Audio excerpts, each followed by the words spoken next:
Kelly KMS Performance, going over quickly on the Kawasaki KMS clutch kit. So with the primary installed on the car, let's just say the secondary is right here, here's your primary clutch, and your belt is still on the car, okay? First thing you want to do is actually remove these screws. There's a spring under here, so what I do is I'll remove all the screws except for 2 opposing screws.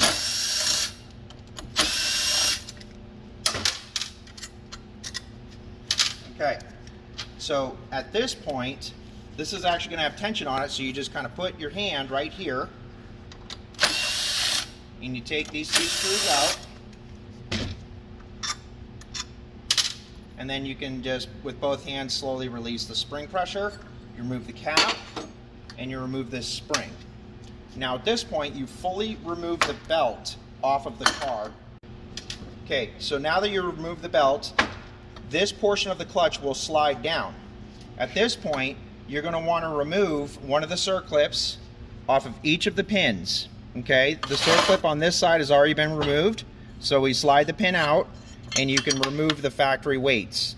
At this point, you take the KMS weight and then you look at the clutch matrix for your application and you install the magnets that's going to best fit your situation. So after you install your magnets into the clutch weight,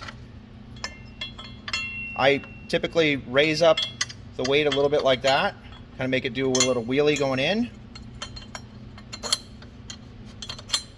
Slide the pin, reinstall the circlips on the pin itself. Yep. Now that the weights are already installed and the circlips are on the shaft, you're going to go ahead and install this spring. Now this spring is much stiffer than the factory one. Okay, so the trick that I use on this is I use the belt. So I'll go ahead and I'll put the belt back onto the car. And this will actually put tension in the system to keep this from falling down. I'll put the spring in, and I'll put the cap on and make sure the arrow on the cap is going to line up with the arrow on the actual clutch component itself. So I lay that down, and then I get 2 screws ready in my hand, and I'll typically use like a driver like this, or basically a nut driver. That way I can hold it and screw in the screws at the same time. Okay, so I'll line it up. I'll use both hands to push it down, and then once I have it down, I can actually use one hand. And again, 2 screws opposing each other,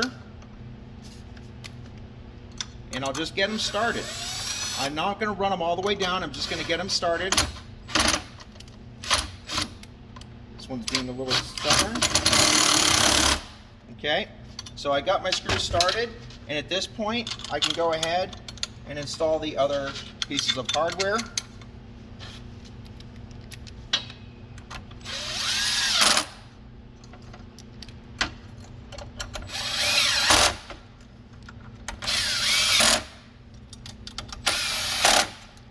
And on the very final, you're going to want to torque these down to 10 foot-pounds. And that's it.